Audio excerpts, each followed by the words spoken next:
જામનગરના ધ્રુવલ તાલુકાના મોટા ઇટાળા ગામના ખેડૂતે પોતાના ખેતરે ગળે ફાંસો ખાઈને આપઘાત કર્યો। દેવું વધી જતા ખેડૂતે ગળે ફાંસો ખાઈ જીવન ટૂંકાવ્યું હતું। મૃતદેહ પાસેથી આખરે સુસાઇડ નોટ પણ મળી આવી હતી। તેમાં મૃતકે પોતાના પર 7 થી 8 લાખનું દેવું વધી જતા ગયાનો ઉલ્લેખ કર્યો છે। જામનગરમાં ખેડૂત આપઘાત કેસમાં નવો વળાંક આવ્યો છે, જેમાં મૃતક ભાઈએ 3 વ્યાજખોર વિરુદ્ધ ફરિયાદ નોંધાવી। ધ્રોલના મોટા ઇટાળાના ખેડૂતે આપઘાત કર્યો। સરકારી દેવું વધી જતા આપઘાત કર્યાનો સુસાઇડ નોટમાં ઉલ્લેખ છે। બાબરા માર્કેટિંગ યાર્ડમાં મગફળીની ખરીદીમાં વિલંબથી ખેડૂતોએ વિરોધ પ્રદર્શન કર્યું। છેલ્લા 5 દિવસથી તંત્ર દ્વારા નિયમ કરતાં વધુ ખેડૂતોને વેચાણ માટે બોલાવી લેવાતા ટેકાના ભાવે મગફળીની ખરીદી અટકાવાઈ છે। તંત્રની અણઘડ નીતિને કારણે આખરે ખેડૂતોને 5 દિવસથી ભાડે વાહન રાખીને યાર્ડમાં બેસી રહેવું પડી રહ્યું છે। ખેડૂતોએ ભાડું ચૂકવવાની પણ ફરજ પડી રહી છે। ટ્રકો ખાલી ન થતા યાર્ડમાં મગફળીના ઢગલા થયા છે। મગફળી સારી હોવા છતાં તેને રિજેક્ટ કરી દેવામાં આવતી હોવાનો પણ આક્ષેપ ખેડૂતોએ લગાવ્યો। દરરોજ 40 જેટલા ખેડૂતોને મેસેજ કરીને બોલાવવામાં આવી રહ્યા છે, પરંતુ 40ને બદલે 70 જેટલા ખેડૂતોને બોલાવી દેતા આવી સ્થિતિનું નિર્માણ થયું। તો કચ્છમાંથી હિજરત કરી સાણંદમાં વસેલા માલધારીઓએ છેલ્લા 1.5 માસથી સહાય તેમને નથી મળી રહી। માલધારીઓએ કચ્છ અને અમદાવાદ જિલ્લા તંત્ર પર આક્ષેપ કર્યા કે સહાય માટે મહેસૂલ પ્રધાનના પત્રની માંગ કરાઈ રહી છે। સહાયને બદલે જિલ્લા તંત્ર હાથ અદ્ધર કરી રહ્યું છે। પીડિત માલધારીઓએ સચિવાલય પહોંચી રજૂઆત કરી હતી। ઉત્તર ભારતમાં થયેલી હિમવર્ષાને કારણે છેલ્લા 1 અઠવાડિયાથી ઠંડીનું પ્રમાણ વધ્યું છે, ત્યારે ડીસા પંથકમાં ઠંડીનું પ્રમાણ વધતા બટાકાના ખેડૂતો ખુશખુશાલ છે। બટાકાના પાક માટે ઠંડી મહત્વપૂર્ણ હોય, ઠંડી પડતા બટાકાના વધુ ઉત્પાદનની આશા જગતનો તાત રાખી રહ્યો છે। દેવભૂમિ દ્વારકાના જામ કલ્યાણપુરમાં મોટી સંખ્યામાં ખેડૂતોએ ભેગા થઈને વિરોધ કર્યો। તાલુકાને અછતગ્રસ્ત જાહેર કરવા છતાં હજુ સુધી કોઈપણ પ્રકારની સહાય ન મળતા ખેડૂતોમાં રોષ જોવા મળ્યો। ખેડૂતોએ ડેપ્યુટી સીએમ નીતિન પટેલનો ફોટો અને માઇક લારીમાં મૂકી સમગ્ર ગામમાં ફેરવી વિરોધ દર્શાવ્યો।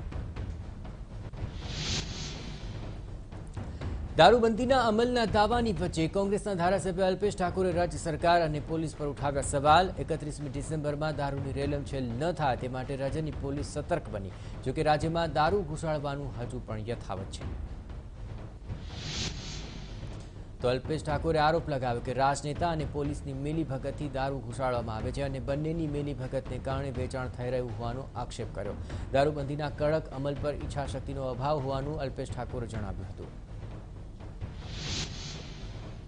જૂનાગઢમાં સોમનાથ હાઈવેના ગાદોઈ ટોલનાકા પર કેશોદ કોંગ્રેસ સમિતિના કાર્યકર્તાએ હોબાળો મચાવ્યો હતો। લોકલ વાહનોનો ટોલ ટેક્સ ₹30ને બદલે ₹60 વસૂલાય છે તેવો આક્ષેપ લગાવાયો। આ ઉપરાંત જેતપુર અને સોમનાથ હાઈવે પર પૂરતી સુવિધા ન હોવાથી ટોલ નાકાને બંધ કરવા કોંગ્રેસે આવેદનપત્ર આપ્યું। રાજકોટ નજીકના પડતરી ગામે અંધશ્રદ્ધાનો એક કિસ્સો સામે આવ્યો। એક નિષ્ઠુર દાદીએ નવજાત શિશુને ડામ આપ્યા। પૌત્રને શૌચક્રિયા ન થતાં દાદીએ ગરમ સળિયો કરીને ડામ આપ્યો હતો। બાળક રાજકોટની કેટી ચિલ્ડ્રન હોસ્પિટલમાં સારવાર હેઠળ છે।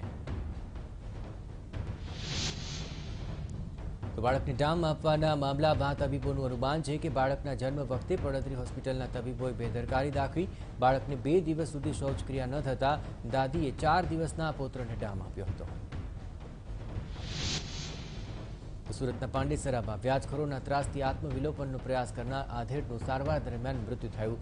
કારખાનામાં કામ કરતા આધેડે 3 દિવસ અગાઉ આત્મવિલોપનનો પ્રયત્ન કર્યો હતો, કે જેમાં ગંભીર રીતે દાઝી જવાને કારણે તેમને સારવાર માટે હોસ્પિટલમાં દાખલ કરાયા, જ્યાં સારવાર દરમિયાન તેમનું નિધન થયું।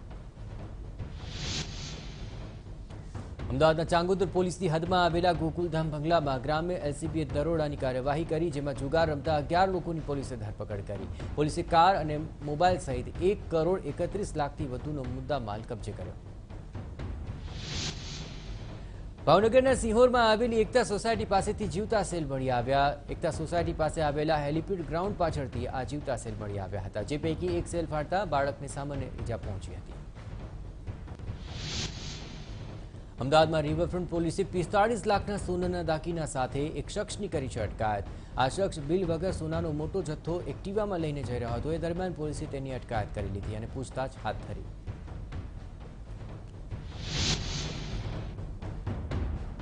રોડ પર એસટી બસ અને બાઇક વચ્ચે અકસ્માત સર્જાયો હતો। આ અકસ્માતમાં બાઇક ચાલક ગંભીર રીતે ઇજાગ્રસ્ત થતા સારવાર માટે ખસેડાયો હતો, જોકે બસમાં બેઠેલા 50 લોકોનો બચાવ થયો હતો। અકસ્માત બાદ ડ્રાઈવર બસ મૂકીને ફરાર થઈ ગયો હતો।